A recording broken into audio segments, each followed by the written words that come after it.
Endi shu yerda bitta yana savol beraman, qaytalanish bo'lsa ham. Mana shuni mevasi bizga kerakmi? Shuncha joyda meva turgan.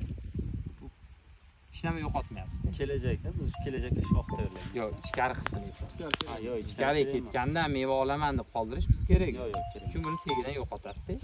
Kelajak uchun sizga liderli davomi kerak va kelajakdagi meva uchun liderli yon qismidagi tashqariga o'sgan shoxchalar kerak. Tashqariga o'sgan. Endi qarang, buni yana dalshi davomi. Siz buni yonlarini chekladingiz, liderga raqobatni yo'qotdingiz, ichini oldingiz, bu o'sadi yana, to'g'rimi? Kelasi yil bahorda kelasizda, kuzda qilmanglar.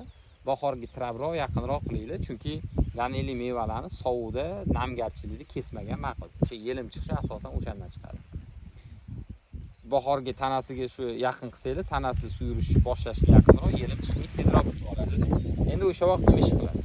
Bu narsa kamida 70-80 o'sib ketadi. Lekin 50 urasiz. 50 qoldirib kesasiz. 50 kesasizlar, yana shu jarayon takrorlanadi. Nima jarayon?